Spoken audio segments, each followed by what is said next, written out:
इधर हरियाणा कौशल रोजगार निगम यानी कि HKRARN के तहत स्वास्थ्य विभाग में कार्यरत कर्मचारियों का गुस्सा अब सड़कों पर उतर गया है। करीब 4 महीने से वेतन नहीं मिलने से नाराज कर्मचारियों ने 2 घंटे की सांकेतिक हड़ताल कर जोरदार प्रदर्शन किया और मुख्य चिकित्सा अधिकारी को ज्ञापन सौंपकर जल्द ही बकाया वेतन जारी करने की मांग की। कर्मचारियों ने चेतावनी दी है कि यदि जल्दी भुगतान नहीं हुआ तो अनिश्चितकालीन हड़ताल शुरू की जाएगी। भिवानी के नागरिक अस्पताल और जिले के विभिन्न स्वास्थ्य केंद्रों पर कार्यरत हरियाणा कौशल रोजगार निगम के कर्मचारियों ने वेतन नहीं मिलने से विरोध प्रदर्शन किया और कर्मचारियों का कहना है कि पिछले करीब 4 महीनों में उन्हें वेतन नहीं मिला, जिससे उनके परिवार आर्थिक संकट से जूझ रहे। इसके विरोध में कर्मचारियों ने 2 घंटे की सांकेतिक हड़ताल कर अपनी नाराजगी जताई और अस्पताल परिसर में प्रदर्शन किया। प्रदर्शन के बाद कर्मचारियों ने मुख्य चिकित्सा अधिकारी यानी CMO को ज्ञापन सौंपकर जल्द से जल्द बकाया मानदेय जारी करने की मांग की।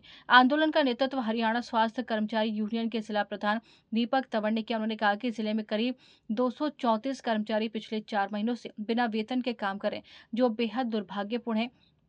दीपक तंवर ने कहा कि वेतन नहीं मिलने के कारण कर्मचारियों के सामने बच्चों की स्कूली फीस जमा करने, राशन खरीदने, दवाइयों का खर्च उठाने और बिजली के बिल भरने जैसी बुनियादी जरूरतों का भी संकट खड़ा हो गया। उन्होंने आरोप लगाया कि बार-बार तकनीकी कारणों और फैमिली ID अपडेट करने जैसे बहाने बनाकर कर्मचारियों का वेतन रोका जा रहा है, जबकि कर्मचारी पहले भी कई बार अपनी फैमिली ID अपडेट करवा चुके। कर्मचारियों को कहना है कि CMO के निर्देशन पर वे एक बार भी अपनी फैमिली ID अपडेट करवाने को तैयार है, लेकिन ये उनका अंतिम प्रयास होगा। यदि इसके बाद भी बकाया वेतन जारी नहीं किया गया तो आंदोलन और तेज किया जाएगा।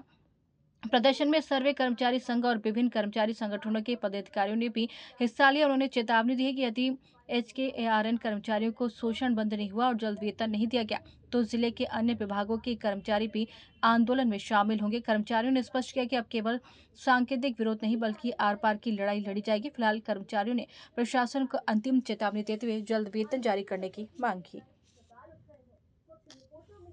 जी लोकेश भाई, क्या कहना चाहेंगे आज जो प्रदर्शन किया? आज ये 2 घंटे की टोकन स्ट्राइक थी स्वास्थ्य विभाग की। लगभग 3 महीने की तनख्वाह पेंडिंग है इनकी।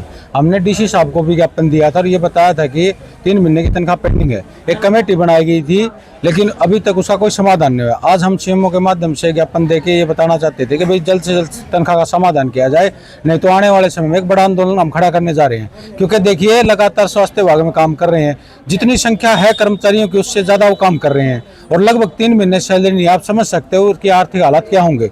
इसलिए आज हमने ज्ञापन मीटिंग भी करी है CMO से और ये CMO ने कहा कि भी मेरे एंड से कोई दिक्कत नहीं है और हम DC साहब से भी मिलेंगे, लेकिन हम चाहते हैं कि DDO के अंडर में काम कर रहे हैं। CMO साहब इसका संज्ञान लें, ऊपर सरकार से बात करें, चाहे वो डिपार्टमेंट से बात करें।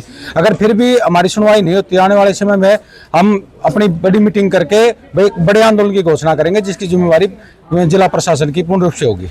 आज सर्व कर्मचारी संघ के तमाम पदाधिकारी मैं सुखदर्शन सरोवा, सर्व कर्मचारी संघ का पूर्व राज्य कोषाध्यक्ष। आज स्वास्थ्य विभाग में जो HKARN के कर्मचारी काम कर रहे हैं, उन्होंने अपनी तनख्वाह को लेकर यहाँ 3 घंटे की टोकन स्ट्राइक की है और इसी बात को लेकर हम सर्व कर्मचारी संघ का डेपुटेशन CMO साहब से मिला है।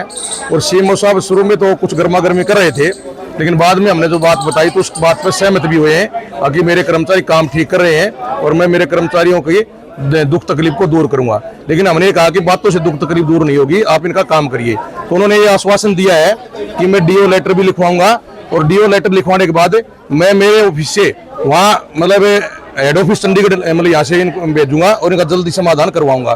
दूसरा, हमें लग नहीं रहा कि CMO साहब के कोई हाथ में है, क्योंकि फैमिली ID का जो इशू है ना, वो पूरे जिले का मतलब जो कार्य है वो ADC ऑफिस से होता है और ये फैमिली ID ADC ऑफिस से ठीक होगी। लेकिन हमें एक शंका जरूर लगी बीच में कि अगर जो फैमिली ID ठीक नहीं थी तो आगे की तनख्वाह कैसे आ रही है। इसका कोई जवाब नहीं है CMO साहब पे और न ADC साहब पे इसका कोई जवाब है। तो इसलिए हम कह रहे हैं कि आप इनकी जो फैमिली ID ठीक होगी तो पिछली आगे जो ठीक हुई उसी के अनुसार पिछली तनख्वाह का समाधान कर दिया जाए। हम आपके चैनल के माध्यम से एक बात कहना चाहते हैं, अगर जल्दी समाधान नहीं होगा तो अगला कदम हमारा बहुत बड़े आंदोलन की तरफ अग्रसर होगा और जिसकी जिम्मेवारी पूर्ण रूप से आपके प्रशासन की, स्वास्थ्य विभाग के प्रशासन की और भिवानी प्रशासन की होगी, ये हम कहना चाहते हैं।